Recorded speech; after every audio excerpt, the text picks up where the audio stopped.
존귀하신 하나님, 하나님 섭리 가운데 오늘도 새날을 주셨습니다. 참 감사드립니다.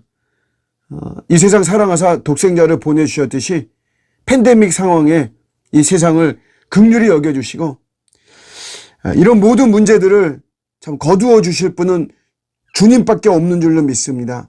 그저 저희들을 용서해 주시고 긍휼히 여겨주시고 속히 참 회복되어지는 은혜가 임하게 하여 주시옵소서. 이런 속에서 우리가 인식하지 못하는 가운데 수많은 사람들이 먹지 못하고 또 치료도 제대로 받지 못하는 참 그런 영혼들도 많이 있을 것입니다. 주님이 그들을 책임져 주시고 돌봐주시기를 원합니다. 저희들이 작은 통로가 될 수 있도록 도와주시고 아무쪼록 오늘 하루도 우리 주님의 선하신 뜻을 이루는 저희들의 삶이 되게 하여 주시옵소서. 우리 감사드리고 예수님의 이름으로 기도드립니다. 아멘. 오늘 주시는 말씀은 이사야 57장 15절 말씀입니다. 지극히 존귀하며 영원히 거하시며 거룩하다 이름하는 이가 이와 같이 말씀하시되 내가 높고 거룩한 곳에 있으며 또한 통회하고 마음이 겸손한 자와 함께 있나니 이는 겸손한 자의 영을 소생시키며 통회하는 자의 마음을 소생시키려 함이라. 아멘. 통회하고 그러니까 애통하는 거죠. 그렇게 하고 마음이 겸손한 자, 뭐 같은 맥락인데 하나님 그런 자와 함께 계시고 그런 자들의 영을 소생시키시고 마음을 소생시키신다라고 하는 말씀입니다. 요즘 우리들의 시대를 가벼운 시대, 경량사회라고 이렇게 이야기합니다. 그러니까 무겁고 진지한 거 별로 사람들은 좋아하지 않습니다. 그래서 요즘 철학이 잘 안 돼요. 고전 분야도 잘 안 됩니다. 그저 쉽고 편하고 빠르고 재밌게 추구하는 거, 사람들 그런 거 원하죠. 우리 신앙 그 쪽에서도 교리 쪽은 잘 안 돼요, 여러분. 뭐 우리가 어떤 이 세상을 어떻게 살아가는가 하는 그런 어떤 비결, 방법 뭐 이런 거는 사람들 관심을 갖지만 참 이 교리라고 하는 게 사실 우리의 뼈대거든요, 뼈대, 뿌리인데 그런 거 별로 관심이 없죠. 요즘 올림픽 하고 있는데 얼마 전에 MBC에서 자막을 보내면서 상대국을 비하하는 이런 뭐 사건이 있었죠. 담당자의 자질로 많이들 이야기를 하지만 저는 뭐 그것뿐만이 아니고 우리 사회의 분위기를 반영한 것이다. 이 경량사회. 그냥 뭐 편하고 뭐 재밌게만 추구하는 이런 것이 반영이 됐다. 이렇게 생각합니다. 근데 이게 여러분 신앙 세계에도 그대로 투영이 되었어요. 대표적인 게 죄입니다, 죄. 죄를 가볍게 대하죠. 제가 이번 주일에 우리 학생들하고 독서 모임을 하는데 그 책이 데이비드 브룩스의 인간의 품격이라고 하는 책입니다. 근데 그 책에 보면 이런 말이 나와요. 죄라는 단어가 가지고 있던 치열함을 이 현대인들이 잃은 지 오래됐다는 거죠. 고작해야 야밤에 살찌는 후식을 먹을 때나 떠올리고는 하는 단어로 전락됐다. 이렇게 이야기를 합니다. 그 이유를 여러 가지 몇 가지 이야기해요. 하나는 이 죄라는 게 이제 현대인들이 받아들이기 어려운 용어가 됐다는 거죠. 우리가 기도할 때 예전에는 사실 거지 발사계보다도 못한 저희들을 용서해 주시고 죄인 중에 괴수고 저같이 더럽고 사악하고 이런 것들에 대해서 이제 우리 현대인들이 이제 그런 게 거북한 거예요, 이제는. 왜냐하면 이 사회가 알든 우리가 받아들이든 안 받아들이든 너가 중심이다. 너 자신의 행복이 중요하다. 너 자신이 복음이다. 사실 이런 자기중심의 이런 가르침과 이런 선포에 사실 저희들도 길들여져 있거든요. 제 자신도 사실 그렇고. 그러다 보니까 이런 죄를 언급하는 거에 대해서 굉장히 좀 받아들이기가 힘들어하는 이런 이유가 있는 거죠. 또 하나는 오용입니다. 오용. 이 쾌락이, 건강한 쾌락이 있습니다.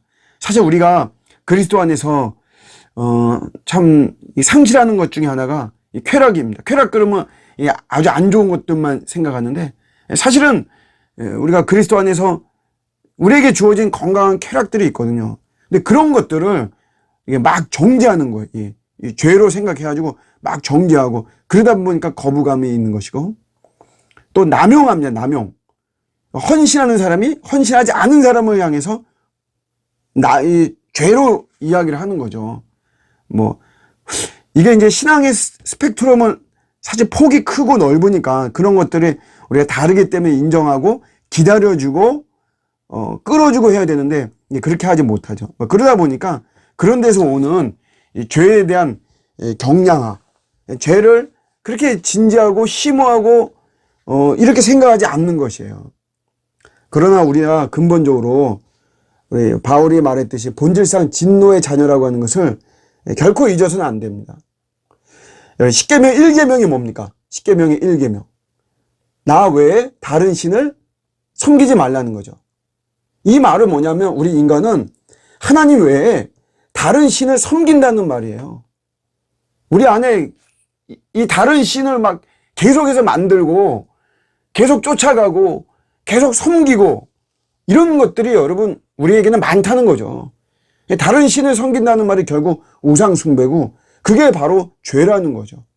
본질상 우리가 본질적인 죄인이라는 것을 잊어서는 안 돼요.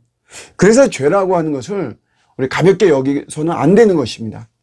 그냥 뭐 하나님께 하나님 I'm sorry 뭐 이렇게 하면서 대충 넘기려고 하는 또 뻔뻔한 어떤 모습들은 안 된다는 것이에요.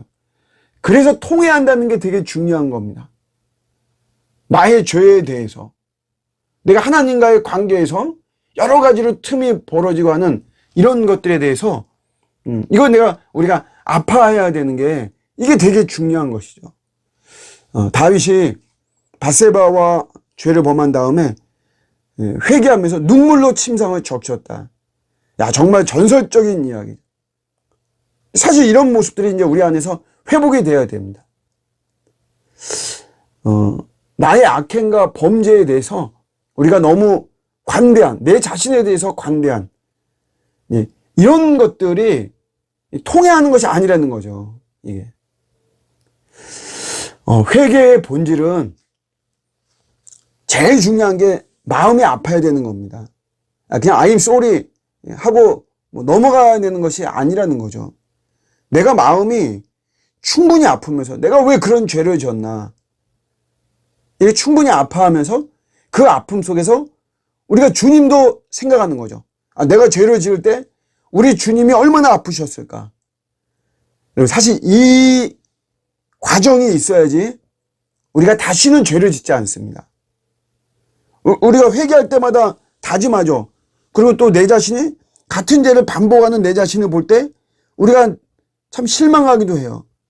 근데 그게 어떤 과정이 생략됐냐면 이 마음이 아파한 과정이 이게 생략되거나 약하기 때문에 생기는 것입니다.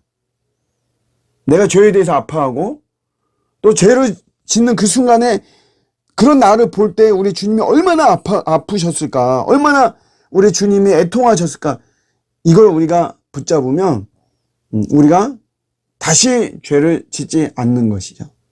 결론이에요. 저도 늘 회개가 안 돼서 참 괴롭습니다.